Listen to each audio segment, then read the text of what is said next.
Welcome to KTC dramas Tamil. புதுசாக நம்ம சேனலை பார்க்குறவங்க சப்ஸ்கிரைப் பண்ணிக்கோங்க, மறக்காமல் பெல் ஐக்கானையும் கிளிக் பண்ணிக்கோங்க. இன்றைக்கி நம்ம ஏற்கனவே பார்த்துட்டு இருந்த மாடர்ன் ட்ராமாவோட 21வது எபிசோட் தான் பார்க்க போகிறோம். இந்த எபிசோடோட ஸ்டார்டிங்கில் ஷியாவை தான் காட்டுவாங்க.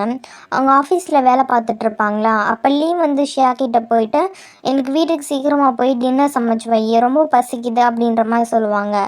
ஆல்ரெடி ஷியாவே அப்செட்டில் தானே இருக்கா, அதனால் சமைக்கணும் முடியாது, இன்றைக்கி ஒரு நாள் டயட் இருந்துக்க அப்படின்ற மாதிரி சொல்லிடுவாங்களா. அதுக்குள்ளேயே என்ன சொல்லுவார் அப்படின்னா, நான் ஆல்ரெடி ஆஸியோட டிக்கெட் வாங்கி வச்சுருக்கேன், உனக்கு வேணும்னா போய் சமைச்சு வை அப்படின்ற மாதிரி சொல்லவும், உண்மையிலே டிக்கெட்டாடான்னு கேட்கும்போது ஆமாம் அப்படின்னு சொல்லவும், ஃப்ரண்ட் ரோக்காடா அப்படின்னு கேட்கும்போது ஆமான்னு சொல்லவும், அவங்க ரொம்ப எக்ஸைட் ஆகிட்டு அப்படியே கண்ட்ரோல் இழந்து நம்ம லீயை வந்து கட்டி பிடிச்சி ஹக் பண்ணி குதிக்க ஆரம்பிச்சிருவாங்களா. இந்த விஷயத்த வந்து லீயும் சரி அவளும் சரி ரெண்டு பேருமே எக்ஸ்பெக்ட் பண்ணியிருக்க மாட்டாங்க. எமோஷ்னலாக கனெக்ட் ஆகிடுவாங்க. அதுக்கப்புறமேட்டுக்கு ஷியா வந்து இந்த விஷயத்தை பற்றி எதுவுமே தெரியாத மாதிரி அடுத்த நாளைக்கு வந்து உனக்கு ஃபுல்லாகவே நான் வந்து முட்டை செஞ்சு தரேன், கோச்சிக்காத அப்படின்ற மாதிரி சொல்லிட்டு கரெக்ட் பண்ணி விடுவாங்க. சரி ஓகே அப்படின்ற மாதிரி சொல்லிட்டு ப்ராமிஸ் பண்ணிக்குவாங்க. அடுத்து வீட்டுக்கு பண்ணோடனே நம்ம லீ என்ன பண்ணுவார் அப்படின்னா, சமைச்செல்லாம் முடிச்சதுக்கப்புறம் உனக்கு 2 டிக்கெட்னா கிடையாது, ஒரு டிக்கெட் மட்டும்தான் அப்படின்ற மாதிரி சொல்லுவாங்க. ஏன்னு கேட்கும்போது, நீ சொல்லி சொல்லி நானும் அந்த ஆஸிக்கு ஃபேன் ஆகிட்டேன், நானும் உன்னோட சேர்ந்து வரப்போகிறேன், என்ன டீலுக்கு ஓகேவா இல்லையான்னு கேட்கும்போது சரி ஓகே அப்படின்ற மாதிரி சொல்லிட்டு ஷியா ஒத்துக்குவாங்க. அதனால நான் உனக்கு வந்து ஃபுல்லான சமைச்சு தர மாட்டேன், ஏதாவது 3 டைம் மட்டும் உனக்கு முட்டை சமைச்சு தரேன் ஓகேவா அப்படின்ற மாதிரி சொல்லும்போது சரி ஓகே அப்படின்ற மாதிரி சொல்லிட்டு 2 பேரும் இங்கே டீல் போட்டு பேசிகிட்டு இருப்பாங்க. இந்த டைம் எஸ்கச் குரூப்பை தான் காட்டுறாங்க. அந்த செக்ரட்டரி என்ன பண்ணுவார் அப்படின்னா, இந்த மீடியாவில் இருக்க ரிப்போர்ட் எல்லாத்தையும் வந்து அவங்க ஓனருக்கு வந்து எடுத்து காட்டுவார். அவர் எதனா பார்த்து டென்ஷன் ஆயிடுவார்.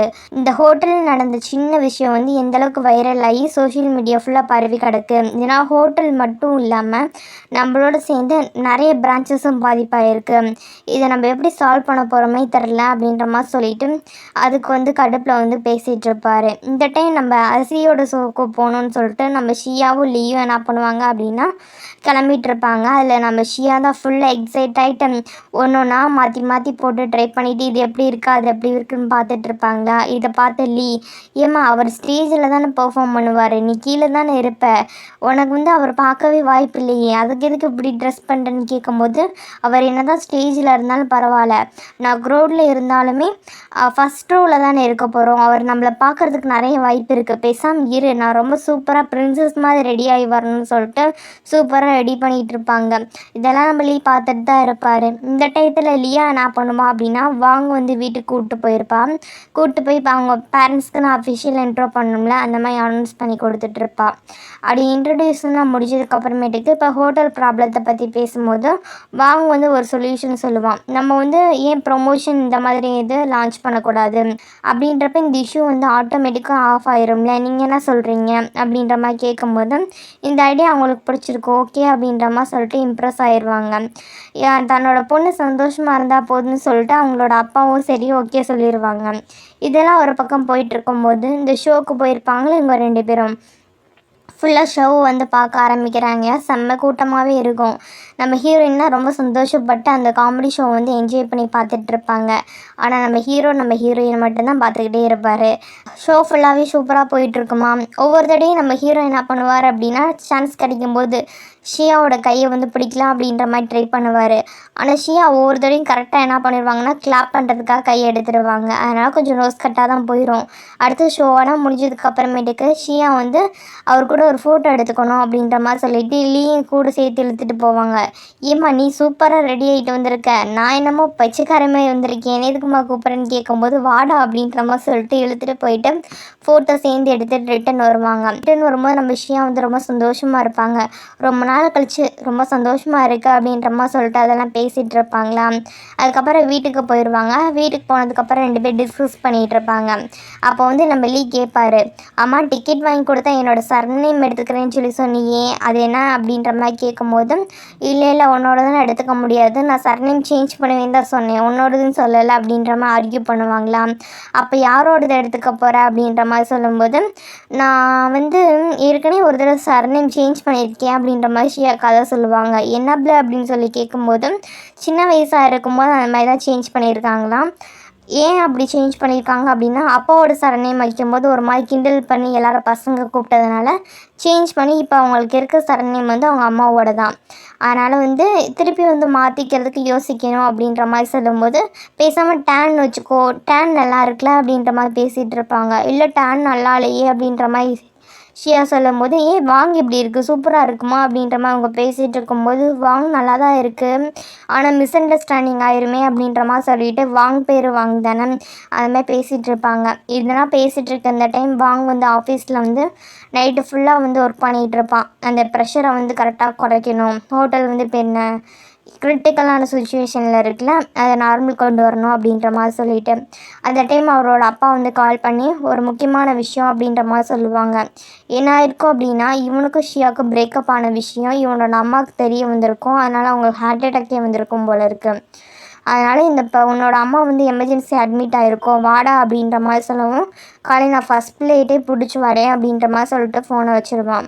இன்னொரு பக்கம் அப்பார்ட்மெண்ட்டில் லீ இருப்பாரா, அப்போ வந்து அவருக்கு வந்து ஜின்ஸி கிட்டேருந்து கால் வரும். அவள் கால் பண்ணவும் இவர் உடனே என்ன பண்ணுவார்னா வேகமாக ட்ரெஸ்ஸெல்லாம் சேஞ்ச் பண்ணிட்டு அங்கேருந்து போவார். இதை பார்த்தோன்னே ஷியா கேட்பாங்க, என்ன ஜின்ஸிட்டேருந்து கால் வந்தோடனே கிளம்புறீங்க, டேட்டுக்கு போகிறீங்களா இல்லை பார்ட்டி போகிறீங்களா, நைட்டு லேட்டாக வீட்டுக்கு வருவீங்களா இல்லை அங்கேயே ஸ்டே பண்ணிடுவீங்களா, குடிச்சிங்கன்னா ட்ரைவ் பண்ணிட்டுனா வராதுப்பா பார்த்துக்கோ அப்படின்ற மாதிரி சொல்லிட்டு ரொம்ப அக்கறையாக பேசிகிட்டு இருப்பாங்க. ஆனால் அதெல்லாம் கேட்குற மூடில் நம்ம லீ இல்லை, முக்கியமான வேலை அப்படின்ற மாதிரி சொல்லிட்டு அங்கேருந்து போயிடுவார். இப்படி லீ போய் கொஞ்ச நேரம் கூட இருக்காது, வாங்கிட்டேருந்து நம்ம ஷியாவுக்கு வந்து கால் வரும். இந்த மாதிரி தன்னோட அம்மாவுக்கு வந்து பிரேக்கப் பண்ண விஷயத்த நீ தான் சொன்னியா அப்படின்ற மாதிரி சொல்லிட்டு ஷியாவை கத்திட்டு இருப்பாங்க. என்னடா நானும் சொல்லலை அப்படின்னு கேட்கும்போது, இப்போ என்னோடய அம்மா ஹாஸ்பிட்டலில் இருக்காங்க, நீ தான் காரணம், சும்மா எங்கள்கிட்ட அக்கறை இருக்குமா நடிக்காத அப்படின்ற மாதிரி சொல்லிட்டு ஷியா மேலே பழைய போட்டு சத்தம் போட்டுட்ருப்பாங்க. அது கூடவே சேர்த்து இதுக்கு மேற்பட்டு எங்களோட ஃபேமிலி கூட வந்து நீ ரிலேஷன்ஷிப்பை வந்து மெயின்டைன் பண்ணாத, கொஞ்சம் டிஸ்டன்ஸ் மெயின்டைன் பண்ணு சொல்லி கத்தி விட்ருவான். நம்ம ஷியாவுக்கு என்னானே புரியல, அவங்க எக்ஸ்ப்ளனேஷன் கொடுக்க வருவாங்க. அதுக்குள்ளேயே பார்த்தோம் அப்படின்னா ஃபோனில் வாங்க பேசிகிட்டு இருக்கும்போதே அங்கே லீ அப்படின்ற மாதிரி சொல்லி கேட்டுட்டு இருப்பாரா. ஆக்சுவலி லீ அங்கே போயிருப்பார் போல் இருக்குது. அதுக்குள்ளேயும் கால் வந்து இவன் கட் பண்ணி விட்ருவான். அடுத்து என்ன நடந்துச்சுன்னே தெரில. என்ன நடந்திருக்கும் அப்படின்னா, லீ என்ன பண்ணியிருப்பாருன்னா டேரெக்டாக வாங்கோட ஆஃபீஸ்க்கு தான் போயிருப்பார். எதுக்கு அப்படின்னா இப்போ ஹோட்டல் ஒரு பெரிய விஷயத்தில் வந்து மாட்டிருக்குல ஸ்கேண்டலுக்கு, அந்த வீடியோ எல்லாத்தையும் எடிட் பண்ணி லீக் பண்ணதுக்கெல்லாம் காரணம் வந்து இந்த வாங் தான் போல் இருக்குது. அவனோட பொசிஷன் கம்மியில் வந்து நல்ல நிலைமைக்கு போகணும், அந்த குடும்பத்தில் இவனை நல்லா மதிக்கணும் அப்படின்றதுக்காக அவங்க பெயரை டேமேஜ் பண்ணுறதுக்காக இந்த வேலைலாம் பார்த்துருக்கான். அதெல்லாம் கண்டுபிடிச்சிருப்பார் போல் இருக்குது. அதனால் சொல்லிவிட்டு சத்தம் போட்டு விடுவார். சத்தம் போட்டது மட்டும் இல்லாமல் நல்லா அடிச்சிடுவார். இதுக்கு மேற்பட்டு இந்த ஷியாவை காயப்படுத்தணும்னு நினச்சேன்னா உன்னை சும்மா விட மாட்டேன், இதை விட மோசமான தண்டனை உனக்கு கிடைக்குண்டான்னு சொல்லிட்டு வான் பண்ணி விட்டுட்டு தான் அங்கேருந்து கிளம்பி போவார். அப்படி ரிட்டன் வீட்டுக்கு வரும்போது அவரோட முகத்தில் அங்கங்கே காயங்கள் இருக்குமா. இந்த விஷயத்த ஷியா நோட் பண்ணுவாங்க. என்னாச்சு, என்ன முகத்துலனா காயம் கேட்கும்போது சும்மா அப்படின்ற மாதிரி சொல்லிட்டு எக்ஸ்கியூஸ் சொல்ல பார்ப்பாரா. ஆனால் அவங்க புரிஞ்சுக்கிட்டாங்கல்ல, இந்த மாதிரி வாங்க பேசும்போது வந்து சவுண்ட் கேட்டதை வச்சுட்டு இவன் நமக்காக தான் வாங்கிட்டு சண்டை போட போயிருக்கான்றதை புரிஞ்சுக்கிட்டு காயத்துக்கெல்லாம் அவங்களே ட்ரெஸ்ஸிங் பண்ணி ட்ரீட்மெண்ட் வந்து கொடுத்துட்ருப்பாங்க. அந்த டைம் 2 பேருக்குமே ஏதோ ஸ்பெஷலாக 2 பேருக்குமே ஒருத்தர் வந்து ரிலேஷன்ஷிப்பில் இருந்தால் நல்லாயிருக்கும் அப்படின்ற மாதிரி தோணும். இருந்தாலும் இப்போதைக்கு ஃபீலிங்ஸ் வந்து 2 பேருமே அஃபிஷியலாக சொல்லலைல, ஆனால் 2 பேரும் அவங்கள வந்து கண்ட்ரோல் பண்ணிட்டு இருந்துக்குவாங்க. ரொம்ப ஆக்வர்டாக இருக்கிறதுனால நம்ம லீ என்ன பண்ணுவோம் அப்படின்னா, அந்த சுச்சுவேஷனை மாற்றணுன்றதுக்காக நாளைக்கு நியூ இயர் வருதுல்ல, அதனால் நம்ம என்ன பண்ணலாம் அப்படின்னா, நீ உனக்கு பிடிச்ச சாப்பாடை வந்து அதுவும் எனக்கு பிடிச்சதும் சேர்ந்து இருக்கணும், அதுக்கான திங்ஸ் எல்லாம் வாங்கலாமா அப்படின்ற மாதிரி சொல்லிவிட்டு அதை பற்றி பேசிகிட்டு இருப்பாங்க. அப்படியே பேச்சு நார்மலானதுக்கு அப்புறமேட்டுக்கு நைட் 2 பேரும் சேர்ந்து டின்னர் சாப்பிட்டுட்டு அந்த விஷயங்கள் என்னென்ன பண்ணணும் அப்படின்றத வந்து பேசிகிட்டு இருப்பாங்க. இப்போ வந்து நியூ இயர்னால் எல்லாருக்குமே ஹாலிடே தானே, தனியாக ஸ்பெண்ட் பண்ண வேணாம், 2 பேர் சேர்ந்து வந்து ஸ்பெண்ட் பண்ணலாம் அப்படின்ற மாதிரி சொல்லிட்டு இங்கே டிஸ்கஸ் பண்ணி ஓரளவுக்கு முடிவு பண்ணியிருக்கவும் ஷியாவும் ஓகே அப்படின்ற மாதிரி சொல்லிடுவாங்க. அடுத்து பார்த்தோம் அப்படின்னா இங்கே ஜீரா ஸ்டுடியோ தான் காட்டுறாங்க. அது அந்த டான்ஸிங் ஸ்டுடியோ தாங்கி ஒர்க் பண்ண போயிருக்கால. இன்றைக்கி தான் ஓப்பனிங் டே அப்படின்றதுனால அந்த ஸ்டூடியோக்குள்ளே வந்து நம்ம ஜூனோட அம்மா என்ன பண்ணுவாங்க அப்படின்னா, நான் வந்து ஸ்கொயர் டான்ஸ்க்கு வந்து இன்சார்ஜாக இருக்கேன்னு சொல்லிட்டு அதுக்கு கொஞ்சம் அவங்க வந்து லாகின் பண்ணியிருப்பாங்க. நம்ம தாங்கியை வந்து நல்லா ஸ்ட்ரீட் டான்ஸ் வந்து சூப்பராக ஆடுவாங்க போல் இருக்கு. அந்த விஷயத்தை வந்து ஆடியும் காட்டுவாங்க. பசங்களுக்கு ரொம்ப பிடிச்சி போய் பசங்க எல்லாருமே அவங்க சைடு தான் என்ன பண்ணுவாங்க அப்படின்னா கூட்டமாக ரெஜிஸ்டர் பண்ண ஆரம்பிப்பாங்க. இன்னொரு பக்கம் இவங்களுக்கு வந்து யாருமே வரமாட்டாங்களாம். அப்போ ஒரு பாட்டியம்மா வந்து அவங்களோட பேரன் கூட வருவாங்க. எனக்கும் வந்து ஸ்ட்ரீட் டான்ஸ் வந்து பழகணும்னு ஆசையாக இருக்குது.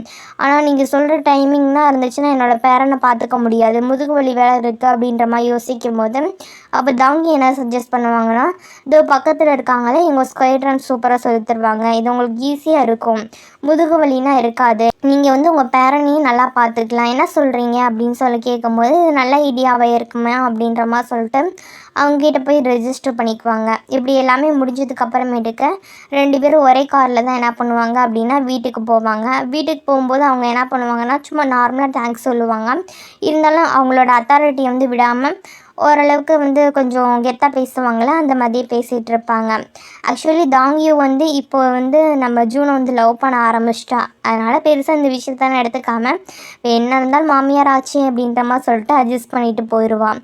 இந்த டைமில் வந்து நம்ம லூசி என்ன பண்ணுவான் அப்படின்னா, நான் ஜின்னியாவை பார்க்கணும் அப்படின்ற மாதிரி சொல்லிவிட்டு அவனை வந்து தேடி வருவாள். அவள் என்ன பண்ணுவாள் அப்படின்னா வீட்டில் வந்து நியூ இயர்னு சொல்லிட்டு நல்லா டெக்கரேட் வந்து பண்ணிகிட்ருப்பாளா.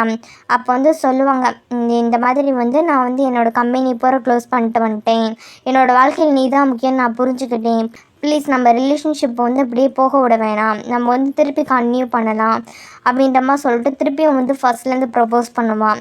ஆனால் ஜின்னியாவுக்கு என்ன அப்படின்றதே புரியாது. ஏன்னா இதுக்கு முன்னாடி அவள் கூப்பிடும் போதே வந்திருந்தானா பரவாயில்ல, இப்போ இவன் கம்பெனி போகுது எங்கிட்டும் கிடைக்கலன்றதுனால தான் இந்த மாதிரி முடிவு எடுத்துகிட்டு வந்திருக்கான். அதனால் வந்து எனக்கு வந்து இப்போயுமே உன்னை பிடிக்கும், இல்லைன்னு நான் சொல்லலை. எனக்கு வந்து உன்னோட கம்பெனி ஃபெயில் ஆனது, உங்ககிட்ட இப்போ பணம் இல்லாது எதுவுமே எனக்கு பிரச்சனை கிடையாது. ஆனால் நீ என்னை ஃபஸ்ட்டு ரிஜெக்ட் பண்ண பார்த்தி, எனக்கு அதான் தாங்கிக்க முடியல. உனக்கு வந்து கம்பெனியாக நானாக முடிவு வரும்போது நீ கம்பெனி சூஸ் பண்ணிட்டேன். இப்போ உன்னோட ப்ரப்போசலை வந்து என்னால் அக்செப்ட் பண்ணிக்க முடியல. அதனால் இப்போ நான் ரிஜெக்ட் பண்ணுறேன் அப்படின்ற மாதிரி சொல்லிட்டு அங்கேருந்து போயிடுவாங்க. இவனுக்கு தாங்கவே முடியாது, அப்படி ரிஜெக்ட் பண்ணிட்டாலே அப்படின்ற மாதிரி சொல்லிட்டு ரொம்ப ஃபீல் பண்ணிட்டு இருந்துகிட்ருப்பான். இது ஒரு பக்கம் போயிட்டுருக்கும்போது நம்ம ஷியா என்ன பண்ணுவோம் அப்படின்னா, நாளைக்கு நியூ இயர் சமைக்கணும்ல, ஆனால் நம்ம 2 பேரும் ஷாப்பிங் போகலாம் அப்படின்ற மாதிரி சொல்லிவிட்டு லீ கூட சேர்ந்து வந்து டின்னருக்கு தேவையான திங்ஸ் எல்லாமே ரெடி பண்ணிகிட்டு இருப்பாங்க. அந்த டைம் வந்து ஜின்னியா என்ன பண்ணுவாங்க அப்படின்னா கால் பண்ணுவாங்க. கால் பண்ணிவிட்டு இந்த மாதிரி வந்து அவன் வந்து ப்ரப்போஸ் பண்ணான், நான் வந்து ரிஜெக்ட் பண்ணிட்டேன் அப்படின்றத ஃபீல் பண்ணி சொல்லும்போதே புரிஞ்சுக்கிட்டான். இப்போ வந்து நம்ம ஃப்ரெண்டுக்கு தான் தேவை அப்படின்ற மாதிரி சொல்லிவிட்டு, லீ நீ கடையில் வாங்கி சாப்பிட்டுக்க, என் ஃப்ரெண்டு கூட எனக்கு முக்கியமான மீட்டிங் இருக்குது, நான் போகிறேன்டா அப்படின்ற மாதிரி சொல்லிவிட்டு அந்த பிளானை கேன்சல் அப்படின்ற மாதிரி சொல்லிட்டு டேரெக்டாக ஃப்ரெண்டு தான் முக்கியம் அப்படின்ற மாதிரி சொல்லிவிட்டு ஃப்ரெண்டை போய் பார்க்க போயிடுவாள்.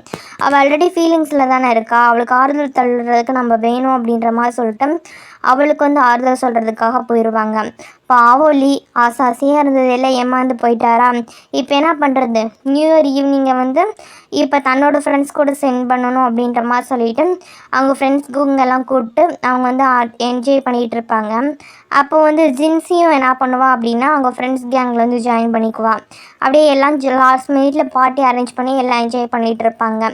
இதோடு என்ன ஆகுது அப்படின்னா இந்த எபிசோடு வந்து முடியுது. அடுத்து என்ன ஆகும் அப்படின்றத அடுத்த வரக்கூடிய எபிசோடுகளை வந்து பார்க்கலாம்.